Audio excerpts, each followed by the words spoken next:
Olá, estou aqui hoje para que nós possamos conversar. Fiz alguns slides, alguns diapositivos, porque senti que o assunto merecia. Pensei numa conversa curta, de 3 a 5 minutos, mas acho que a gente deve se estender um pouquinho mais.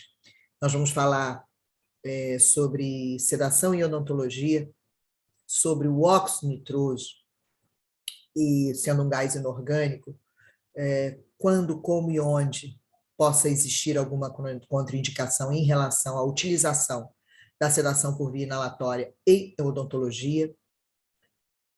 Como estão essas coisas? Já existiram algumas conversas a respeito do aerosol, da insegurança em relação ao uso do óxido nitroso. Então, eu resolvi, à luz da verdade, à luz da ciência, trazer algumas coisas,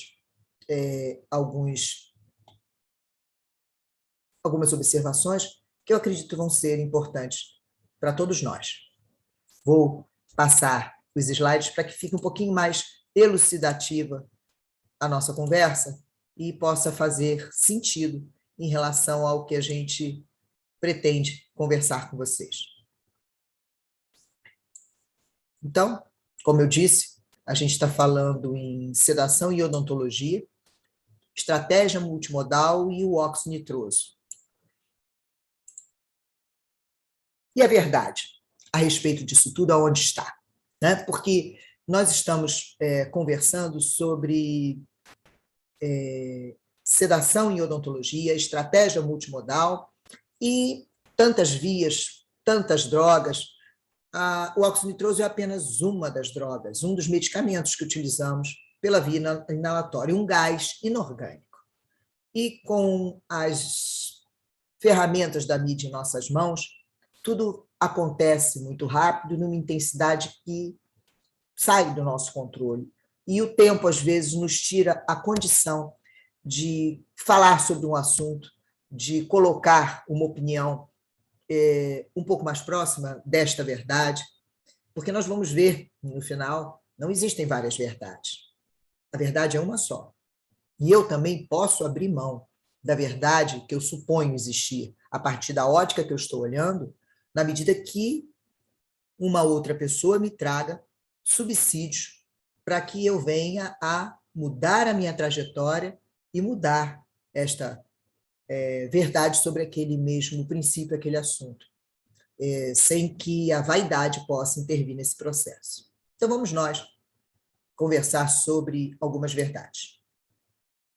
Só seremos eficazes na sedação em odontologia se tivermos domínio sobre mais de uma via de uma droga no controle do medo, dor e ansiedade. Então, só uma via e só uma droga é muito pouco para nós sermos eficazes em ambiente ambulatorial. A estratégia multimodal com a pseudoanalgesia nos dá as vias que estão à disposição, oral, inalatória, intranasal, muscular, intravenosa, e medicamentos que estamos começando a conversar sobre eles na nossa segunda turma de estratégia multimodal 100% online, onde aprofundamos nossos conhecimentos com relevância clínica, com olhos à vista da farmacologia e fisiologia, de antihistamínicos, antipsicóticos, anticonvulsivantes, neurolépticos, agonista alfa-adrenérgicos, benzodiazepínicos, ketamina e óxido nitroso. Então, ano 2020, 21, a maior idade da sedação no Brasil, há 21 anos, estamos ensinando e praticando a sedação no Brasil. Então, graças a Deus, muita coisa cresceu dentro da sedação e odontologia, e nós não podemos nos permitir mais retroagir, retroceder, nos limitar, pensar que a Terra é plana, ou que querem nos convencer disso. Então, no espectro do controle de dor e ansiedade, a gente tem o paciente sem nenhuma anestesia, sem nenhuma sedação, até anestesia geral. Esse é o protocolo de redução de estresse, onde a gente reconhece a importância da sedação para a segurança ambulatorial. E lançamos mão das diversas técnicas e vias para que possamos fazer com que esse paciente libere a menor quantidade de catecolaminas endógenas possível durante esse atendimento. E no caso dos pacientes com deficiência, que a odontologia seja a mais inclusiva possível, com segurança e com exequidade. O óxido nitroso não é a única ferramenta disponível, já vimos pelo menos até agora, na sedação e odontologia, e também não tem contraindicação absoluta para pacientes autistas, que foi, no caso, a publicação a qual nós estamos tentando mostrar à luz da verdade. Aliás, não existem contraindicações absolutas para sedação e odontologia com a mistura óxido nitroso-oxigênio. Não existe essa possibilidade. As contraindicações em relação à sedação inalatória são todas relativas. Vamos voltar aos anos 80, com o professor Malamede. Ou melhor, vamos voltar ao ano 1974, quando Bruce Barr e Armitt fizeram um artigo sobre os efeitos deletérios do óxido nitroso. A partir dali foram tentadas repetição desse trabalho, na mesma metodologia, sem sucesso. Um pouco adiante, os autores se retrataram e disseram que eles tinham feito trabalho in vitro, enfim, que não seria reproduzido daquele jeito. Malamede, então, levantou cerca de 850 artigos sobre o tema. Destes, tinha cerca de 86 trabalhos que tinham mérito científico e foram destacados por ele. Em nenhum trabalho existiu algum consenso sobre a concentração mínima de óxido nitroso nas nossas salas ambulatoriais. Foi estabelecido, então, pela NIOSH e pela ADA, 50 ppm, que seria o seguro nas nossas clínicas odontológicas, nos nossos consultórios. Nós estamos falando do óxido nitroso em sedação como agente único na clínica odontológica, e não o óxido nitroso em anestesia geral como um dos gases disponíveis e, obviamente, um dos gases a contaminar o ambiente, sabendo que os outros gases são orgânicos, com metabolismo e excreção, e no caso do óxido nitroso ele é inorgânico. Então, a partir dali, resolveu-se os fabricantes, já estamos nos anos 80, a fazerem as máscaras de indução, que vocês estão vendo aí no slide, tanto a da Matrix quanto a da Porter, o sistema de exaustão ativa que as máscaras têm. No caso da Porter, ele é interno, por isso nós temos duas cânulas saindo da máscara, e no caso da Matrix é externo, com esse disquinho de plástico que pega sobre a máscara, mas a gente vê então que são duas também, entradas e duas saídas, para que a exaustão possa acontecer. E a bomba com uma potência mínima de 300 milímetros de mercúrio, para que nós possamos fazer com que o ambiente ambulatorial fique seguro em relação à contaminação do meio. Este foi o primeiro caminho em relação à clínica odontológica, em relação à sedação com óxido nitroso como agente único, que aconteceu no mundo. E, a partir daí, há que se ter sempre em mente, quando o estudo está se referindo a ambiente em odontologia, ambulatorial e odontologia, onde o óxido nitroso é o agente único e a sedação, ou quando o trabalho foi feito num ambiente hospitalar, numa sala cirúrgica, onde nós utilizamos também o óxido nitroso e outros gases orgânicos halogenados. É muito importante que a gente tenha essa trajetória, essa história, esses marcos, esse conhecimento, para que a gente possa continuar a nossa discussão à luz da verdade. Então, nos anos 2020, que é onde nós estamos, gente, 40 anos depois, será que é agora que a gente vai descobrir que o óxido nitroso é um gás seguro, inorgânico, e é uma via titulável na sedoanalgesia, que é fundamental no processo de sedação na estratégia multimodal, que ele de verdade reduz o aerossol pela exaustão ativa com a bomba vácuo, e que por isso ele é um gás seguro para ser utilizado, sim, durante a pandemia? E é insolúvel com coeficiente de partição sangue-gás de 0,47, ele não é metabolizado. praticamente não é metabolizado. Tudo isso precisa não sair do nosso ângulo de visada. Vamos analisar tudo, mas não esquecer esses pontos que são fundamentais para a gente prosseguir. Voltando, esse trabalho de efeitos biológicos do óxido nitroso de 2008, da Anesthesiology, fala que a exposição ao óxido nitroso em ratos a 50% diminui a atividade da metionina sintetase em 30 minutos, a partir de 30 minutos, né? E essa atividade era virtualmente indetectável nesses mesmos ratinhos após 6 horas. Então, com 30 minutos de 50% de óxido nitroso, esses ratos já apresentavam a diminuição da atividade da enzima metionina sintetase. E essa atividade era indetectável, quer dizer, ela cessava após 6 horas de interrupção do processo de exposição ao óxido nitroso. Extrapolações desses achados para a situação clínica são dificultadas por causa das diferenças entre as espécies. Notavelmente, os ratos são mais sensíveis à inibição da metionina sintetase induzida por óxido nitroso do que nós humanos. Então, mais uma limitação, nós não temos trabalhos aonde a gente observe e tenha comprovações no corpo humano. Estudos demonstram que, em média, após 2 horas de exposição a 50% a 70% de óxido nitroso, temos sim a inibição da metionina sintetase, que retorna à sua produção normal após 3 a 4 dias de intervalo, ou melhor, de cessação do uso do óxido nitroso. Repetindo, procedimentos de mais de 2 horas utilizando 50% a 70% de óxido nitroso pode inibir a síntese de metionina sintetase, que vai voltar à sua produção normal em 3 a 4 dias. Mesmo trabalho, novamente, não há evidências de que os indivíduos que não são deficientes em cobalamina, vitamina B12, ou folato, que é a vitamina B9, sejam vulneráveis a complicações hematológicas do óxido nitroso se expostos por menos de 6 horas. Então, não existe evidências científicas de que se você estiver sendo submetido a uma sedação por menos de 6 horas, quem é que faz uma sedação por mais de 6 horas?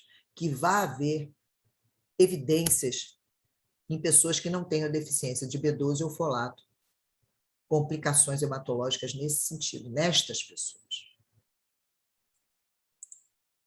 A deficiência de vitamina B12 está relacionada com déficits cognitivos e anemias. Um estudo com 48 pacientes com TEA, tratados com uma combinação de vitamina B12 e ácido fólico, B9, apresentaram resultados positivos para a normalização de níveis de determinados antioxidantes. Além disso, houve melhora de alguns aspectos comportamentais dos pacientes segundo a escala Clinical Global Impression Improvement. Então, é fato que existe uma relação entre a deficiência de B12, déficits cognitivos, anemia megaloblástica e o autismo, mas também é fato que existe uma forma de se repor esta vitamina B12 e a vitamina B9, tanto uma quanto outra. Um grupo vulnerável em risco de supressão de metionina sintetase também podem ser os idosos, pois até 20% deles são deficientes em relação à cobalamina, vitamina B12. Devemos, em nossas avaliações iniciais, solicitar o nível de folato, B9 e cobalamina, B12, nos exames de sangue, seja para prevenir ou denunciar essa deficiência e interagir com a equipe multiprofissional que cuida desse idoso no sentido de provocar a prescrição dessas vitaminas. Quer dizer, além da deficiência, que parece existir uma relação direta com o autismo, existe também nas pessoas idosas. Já com relação a doenças que provocam exatamente essa condição, no Orphanews, a gente achou o relato dessa doença e a quantidade de pessoas no mundo acometidas por ela até agora epidemiologicamente notificadas. A doença, o estado genético, é homocistinúria sem acidúria metilmalônica. É uma doença muito rara, tanto é que está no Orphanews. É um erro inato do metabolismo da vitamina B12, cobalamina, que manifesta-se principalmente na infância por um atraso de crescimento, pela anemia megaloblástica, atraso no desenvolvimento, hipotonia, convulsões e atrofia cerebral com alterações da substância branca. Alguns doentes podem então apresentar a situação aguda nos primeiros meses de vida, com vômitos, dificuldades alimentares e letargia. Foram descritos até hoje no mundo 73 casos de homocistinuria, com 3 tipos de doença diferentes no mundo. Não vale entrarmos em detalhe. O diagnóstico baseia-se no aumento dos níveis de homocistina na urina e homocisteína ou homocistina no plasma, associado à anemia megaloblástica. Então, de diagnóstico fácil, ou melhor, a inspeção existe e a forma de chegar a esse diagnóstico também existe. A metionina plasmática é frequentemente baixa. Análises genéticas complementares através da identificação das mutações dos genes MTR, MTRR ou MMADHC podem confirmar o diagnóstico. Isso é para elucidar, para aumentar o nosso ângulo de visada em relação à metionina sintetase, o óxido nitroso e a sedação em odontologia. Então, esta doença é genética e é rara, e pode ser detectável através desses exames. O diagnóstico pré-natal também é possível através da detecção de níveis elevados de homocisteína no líquido amniótico, ou por estudos bioquímicos em cultura amniócitos. Todos os 3 tipos de deficiência da metilcobalabina são herdados de uma forma autossômica recessiva. Claro, óbvio e direto ao ponto. Aqui nós temos o ciclo de formação da metionina a partir da homocisteína, tendo como cofator a vitamina B12, que ativa a metionina sintetase. O ciclo do folato, a desmetilação, e a vitamina B6, como cofator também, para transformar a cistationina em homocisteína. Então, nessa lógica, o metabolismo da homocisteína depende da influência das concentrações do ácido fólico, vitamina B12 e vitamina B6.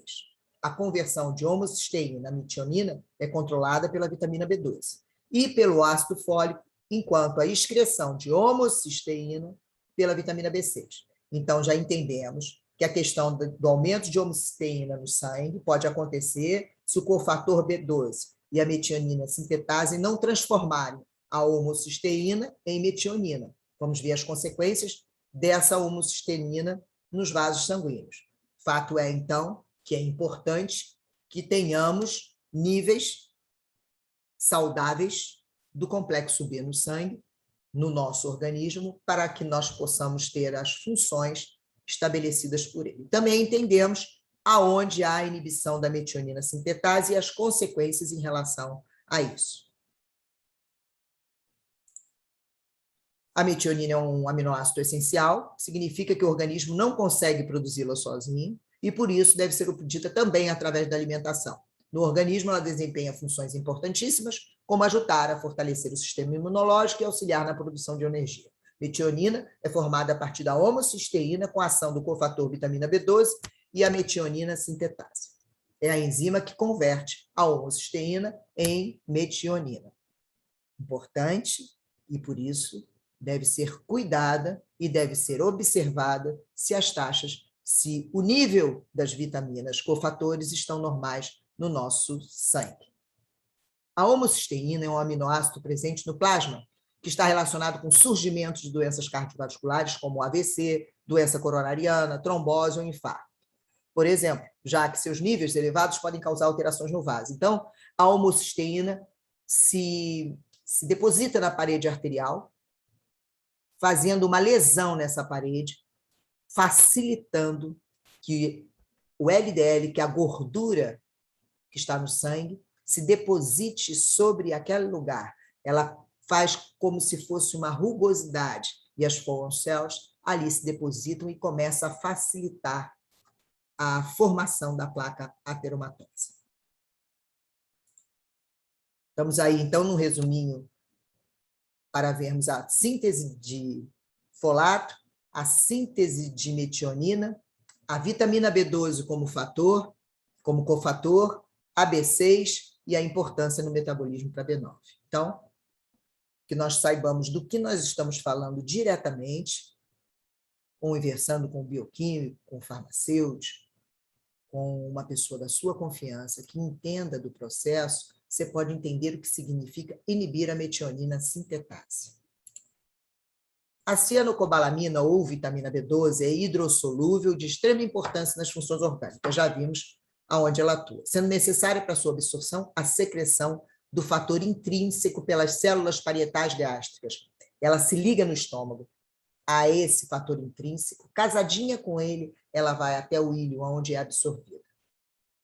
É necessário faltar muita vitamina B12 para chegarmos à anemia megaloblástica. E as reservas de B12 podem levar anos para diminuir. Falei anos. Mas a vitamina B9 irá faltar antes da B12, provocando um aumento do volume corpuscular médio, VCM, no hemograma. Então, uma forma de detectar se está havendo início de anemia megaloblástica através do VCM no hemograma, que provavelmente está indicando que a vitamina B9 está diminuindo no seu paciente. Bariátricos, que fizeram cirurgia bariátrica, provocam uma perda de até 90% desse fator intrínseco de absorção da vitamina B12. Eles têm que tomar a vitamina, fazer a suplementação injetável, porque 90% desse fator intrínseco que casa com a vitamina B12 no estômago e vai propiciar a sua absorção no íleo é perdido com a cirurgia bariátrica. Então, mais um paciente que precisa de reposição de vitamina B12. Seria contraindicada a sedação?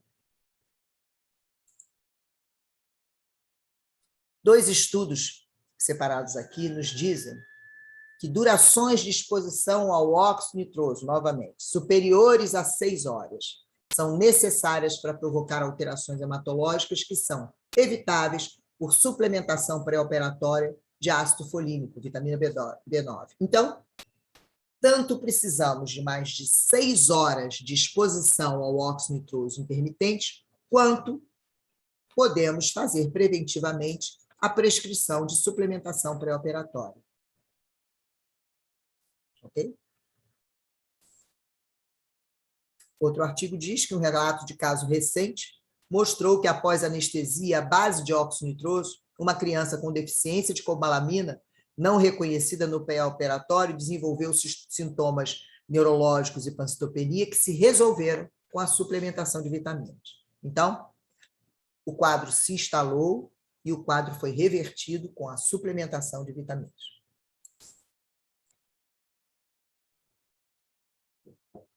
Trabalho anterior, de 2008 também. Não há evidências de que os indivíduos que não são deficientes em cobalamina ou folato sejam vulneráveis a complicações hematológicas do óxido nitroso se expostos por menos de 6 horas. Então, não existe evidências que indivíduos que não são deficientes em cobalamina ou folato, então, preciso que haja a deficiência e a exposição por mais de 6 horas, ok? Retornando à duração da exposição ao óxido nitroso, correlacionada com o aumento dos níveis da homocisteína, o autor sugere que podemos evitar esse aumento com terapia pré-operatória do complexo de vitamina B. Então, se eu acrescento o complexo de vitamina B, eu posso prevenir a hipótese de aumento de níveis de homocisteína no sangue. A neurotoxicidade do óxido nitroso também é inibida pelo antagonista da dopamina, o haloperidol, um antipsicótico, que também está na lista de medicamentos que nós conversamos, que nós estudamos no nosso curso de estratégia multimodal, sugerindo ainda que a toxicidade pode estar relacionada à liberação de dopamina induzida pelo óxido nitroso. Um relato de caso recente descreveu um homem de 21 anos que usou óxido nitroso em casa por 4 meses para analgesia pós-operatória, após uma cirurgia no trato gastrointestinal e desenvolveu uma lesão medular cervical desmielinizada. Após o tratamento com a cobalamina e folato, os sintomas desapareceram. Então, se algo vier a acontecer, é reversível, relacionado ao que o óxido nitroso possivelmente possa causar com mais de 6 horas de exposição. Metilcobalamina é uma forma ativa de vitamina B12 e é utilizada no tratamento de deficiências de B12 no organismo, incluindo a anemia megaloblástica. Pode ter atividades neuroprotetoras, anticancerígenas e desintoxicantes. Tem também atividade antialérgica e humor moduladora. Metilcobalamina comprimidos. Podemos utilizar a partir dos levantamentos na anamnese nos exames que você solicitar ao seu paciente. Estamos chegando ao final. Esse aqui é um dos artigos. Aqui está a minha gratidão à professora Adriana Zink, que fez uma publicação a respeito da sedação, da opção em não fazer a sedação com óxido nitroso no autista e fazer o movimento direto para anestesia geral. No caso dela é justificável, porque ela não utiliza a sedação em seu consultório, mas, enfim, com a publicação, eu fui no particular, conversei, ela gentilmente me passou os artigos que ela tinha à disposição, e num deles, que é esse aqui, eu busquei a referência da literatura para fundamentar e basear com o que eu já tinha, com o que eu e o Luiz já tínhamos a respeito desse assunto.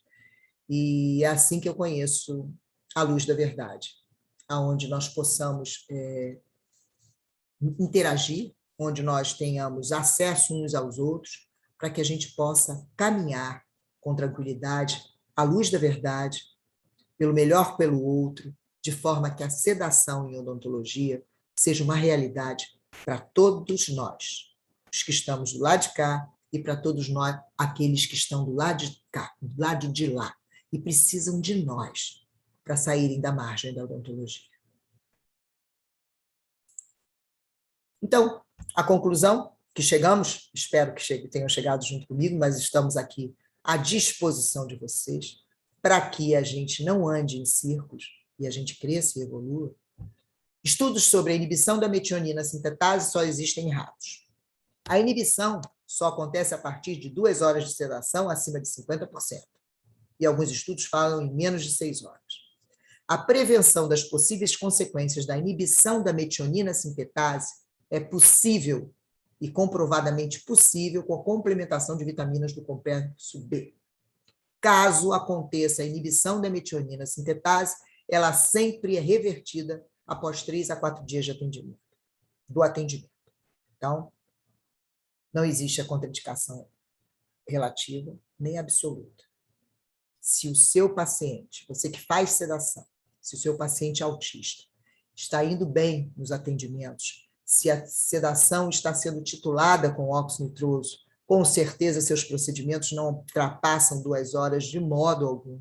Se você está na equipe multiprofissional interagindo com os outros profissionais, nutricionista, médico, enfim, e se você está tendo acesso a esses exames e sendo capaz de colaborar para o melhor do seu paciente, mantenha o atendimento, tranquilize a família e continue a fazer com que a realidade da sedação em ambiente ambulatorial seja segura e uma verdade para todos nós, até aqueles que não fazem a sedação.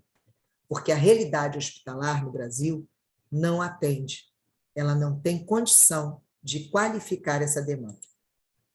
Com relação à qualificação da demanda, ela só pode acontecer por quem está qualificado para tal. Qualificar a demanda é tirar a fila, tirar as pessoas que estão à margem e incluir todo mundo.